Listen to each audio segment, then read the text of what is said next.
Shaolin, amados irmãos, Dayal, né? Satisfação estar trazendo mais um vídeo aqui para vocês. Eu posto sempre no Face e também para quem não tem Face eu posto também no Facebook e às vezes coloco um e outro no Instagram porque eu não utilizo Instagram. Então coloco um e outro lá, não tenho o hábito de pôr no Instagram não. Mas se quiser que coloque, só escrever nos comentários aí que eu passo a postar todos, tá bom? Olha o assunto de hoje aqui, ó. Shaul e a bruxa de Endor. O que acontece? O intuito deste texto é porque ainda as pessoas se apegam muito, né, a essas questões espirituais. Confundem muito as coisas. Isso por quê? Porque muitos vieram do cristianismo e o cristianismo tem segmentos, né, que envolvem muito essa questão espiritual. Eu já falei outras vezes que tudo isso selou quando o próprio Escrituras narra que tudo isso ficou lá com até Yehohanan. Até ele diz claramente que tudo isso vigorou até Yehohanan. Então os profetas, não existe mais as profecias, porque a Escritura já está selada. Então tudo isso, né, onde essas igrejas ficam fazendo sonhos, adivinhações, nada disso tem direcionamento escritural dentro da palavra, não.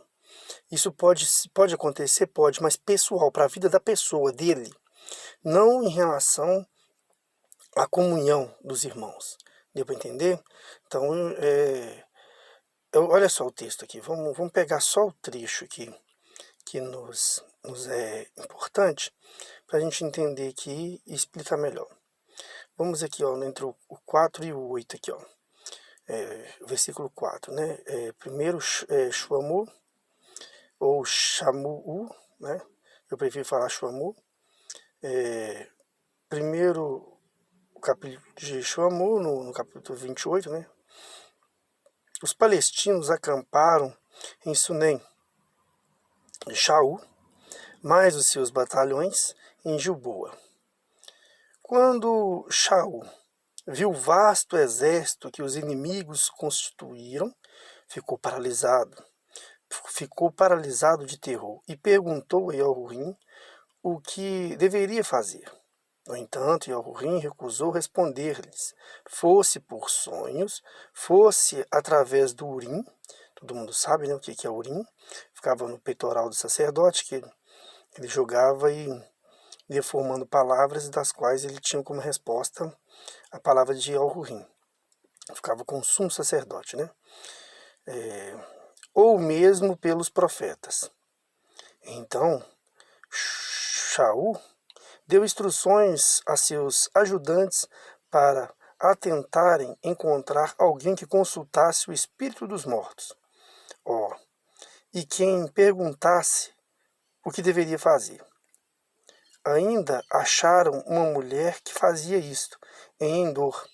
Shaul disfarçou-se, vestindo roupas de gente simples, e dirigiu-se à casa dela. A casa dela, de noite, acompanhado dos seus homens.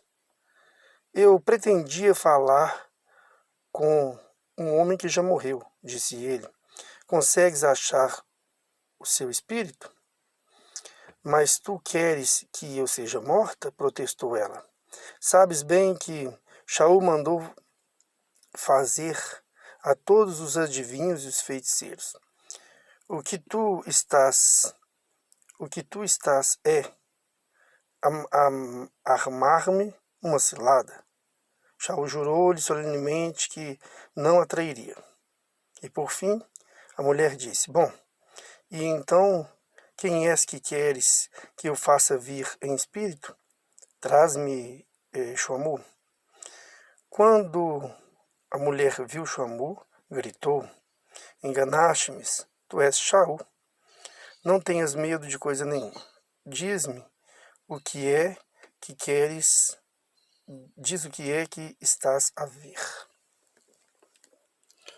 Vejo um aspecto subindo da terra, olha, um aspecto subindo da terra. Como é que ele é? perguntou Shaul. É um ancião, está envolto de uma túnica, respondeu ele. Respondeu-lhe. Shaul viu então que se tratava de Shammua, e inclinou-se perante ele. Por que é que me incomodastes, fazendo-me subir? Perguntou-lhe Shammua. Porque estou profundamente perturbado. Os palestinos estão em guerra contra nós, e Al-Hurim abandonou-me e não me responde, nem pelos profetas, nem por sonhos. Por isso te chamei para te perguntar o que devo fazer. Mas Shammua respondeu, por que razão me perguntas a mim? Se Al-Hurim já te deixou e se tornou teu inimigo, ele atuou tal como tinha dito antes, e já te tirou o teu reino, a ti, desculpa, para dar ao teu rival Daúde. Tudo isso veio sobre ti porque não obedecestes às instruções de Al-Hu, dando cumprimento ao ardor da sua ira sobre Amaleque. Agora todo o exército de Ashurum será derrotado e destruído pela manhã pelos palestinos. Tu e os teus filhos estareis aqui comigo. Shaul, então, caiu estendido no chão, fulminando de terror pelas palavras de Shammua. Bom, o que tem que entender aqui? Primeiro, é que morto não fala. O único que entrou na mansão dos mortos e de lá saiu foi Yahushua. É o que a Escritura diz e nós não contestamos. Então o morto não fala. Então se quem consulta morto ou espírito não consulta realmente aquele espírito que já morreu, e sim é um demônio, sim é um ser maligno que faz esse papel. Porque os seres malignos vigiam, sondam e conhecem muito bem os homens, assim como foi o caso de Yorav, chamado de Jó. Yorav, no primeiro capítulo, nota-se que os molahins estavam na presença de Al-Hurim a dar relatórios sobre o seu trabalho. E entre eles estava um disfarçado de molahim, mas na verdade era Hassatan. Mas Al-Hurim, que conhece os corações tanto dos seres espirituais como dos seres carnais, sabia que ele estava infiltrado no meio e perguntou o que ele estava fazendo. Qual era a sua ocupação? E ele dizia que estava vigiando os homens na terra. E então Al-Hurim disse para ele, olha, então você tem sondado o meu servo Yorav. Então ele escolhe sempre a quem sondar, e ele sonda pessoalmente. E ele conhecia muito bem Shammua. Na verdade, ele conhece muito bem aqueles que não lhe obedecem, aqueles que fazem a vontade de Al-Hurim. Porque os que fazem a vontade dele, ele não está nem aí. Porém, contudo, o texto diz que ele fez subir um aspecto, né? Vejo um aspecto subindo da Eretz, um aspecto. Então viu essa semelhança, ainda que ele tivesse condições, ele, Hassatan, tem condições de transfigurar-se em qualquer ser, como fez com a serpente no jardim, né, como em Hanod Galut, no Apocalipse, diz que ele tem a capacidade de transformar-se em um molahim, então é um chamado anjo de luz, né? Então ele tem essa capacidade, e até de fazer mais coisas. Então não foi difícil enganar Shaul, que já encontrava aqui em desespero, a consultar bruxos.